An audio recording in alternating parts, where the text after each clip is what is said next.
having the leverage is doing your best to get as close to that as you possibly can, right? It's not basketball.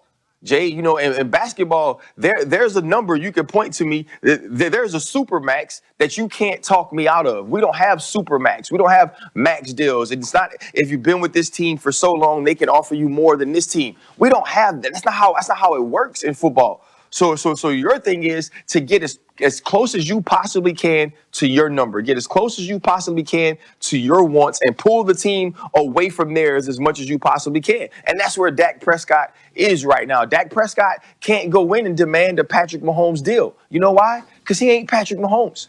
But he can start talking about some of that Deshaun Watson money, that Russell Wilson money that he was expecting last year. I think that conversation shifts in his direction. That conversation is now playing on his side of the football. And so I think he gets more than he was going to get last year. I believe he'll understand that. He'll get more guaranteed. He may even get the length of deal that was kind of keeping these two sides apart. But it doesn't necessarily mean that he's going to break the bank and now become by far the highest paid quarterback in the NFL.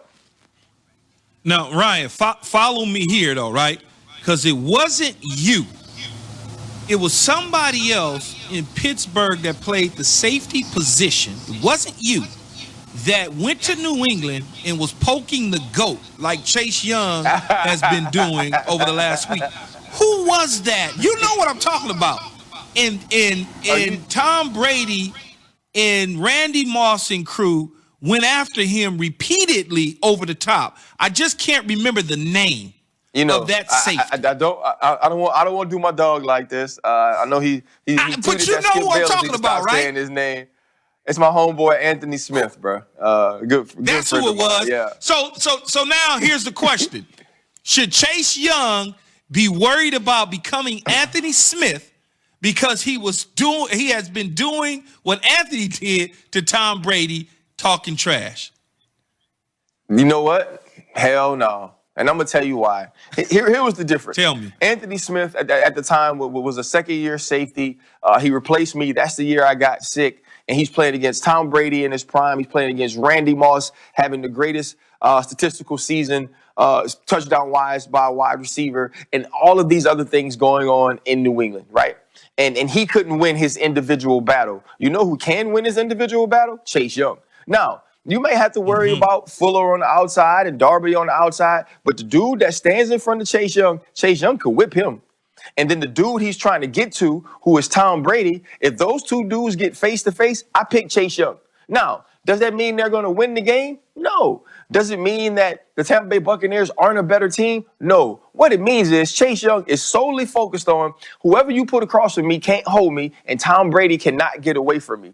I got an opportunity to interview him the day before the draft for Under Armour, and I asked him, who would be your dream quarterback to sack? And he said Tom Brady. It's more a respect thing. It's more of living out a dream thing. Think about how young this dude is and how long Tom Brady's been playing football.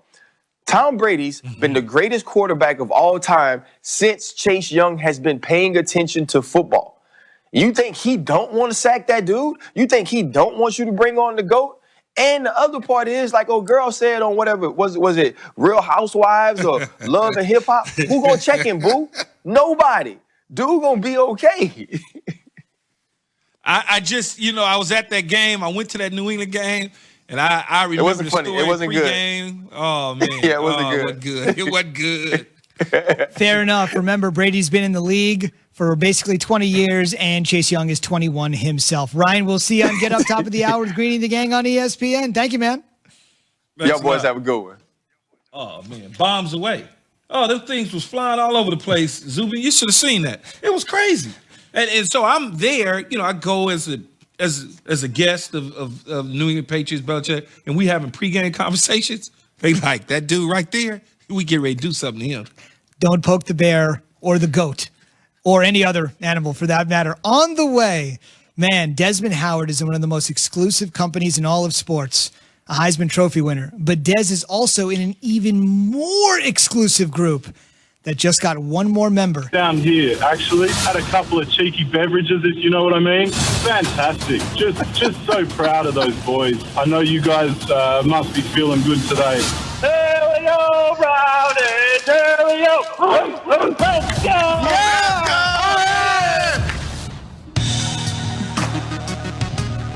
Wow, Browns fans are everywhere, including down under. We'll see if they're on top of the scoreboard on Sunday night. They'll have to do it without Kevin Stefanski. So, all right, let's get back on the plane here, go stateside. I'm guessing to Louisiana, to our guy, Ryan Clark, the Super Bowl champion, joining us this morning on Keyshawn, J. Will, and Zubin. He joins us on the Goodyear hotline. All right, Ryan, so take me inside. I mean, you're a Super Bowl champion. How significant is it for the Browns to not have Stefanski out there Sunday night?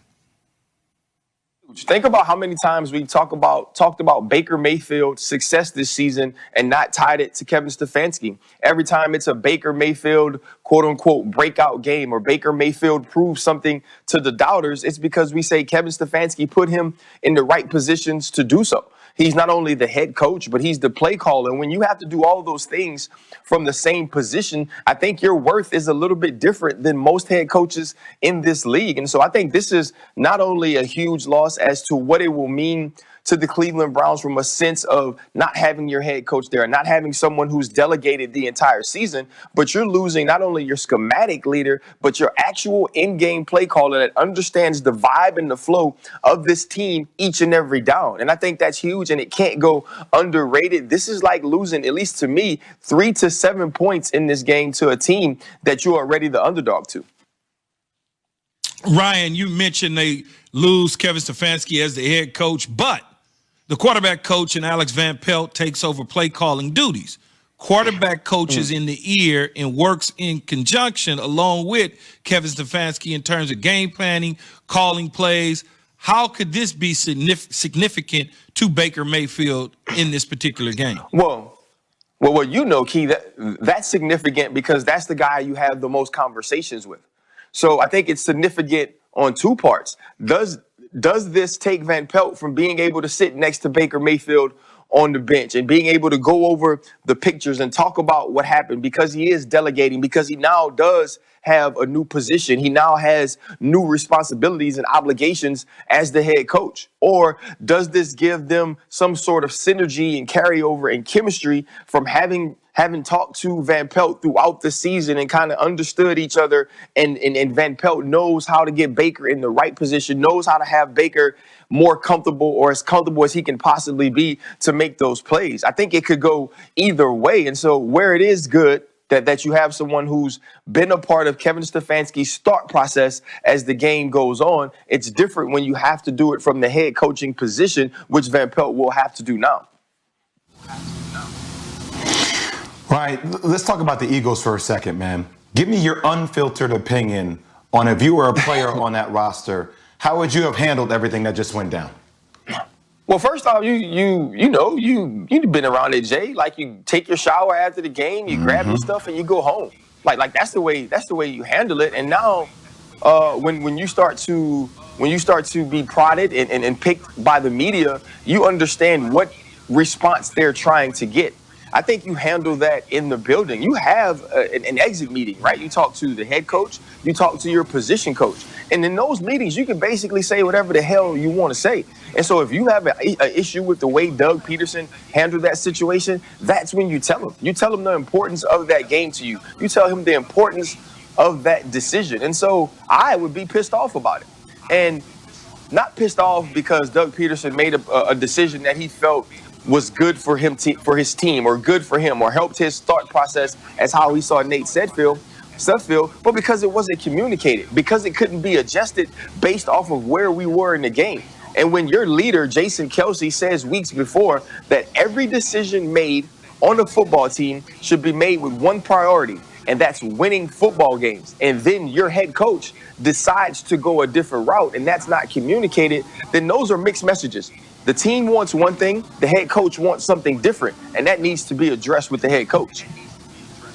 Let me ask you this though, Ryan, because I've been going back and forth with this thing and trying to understand his communication.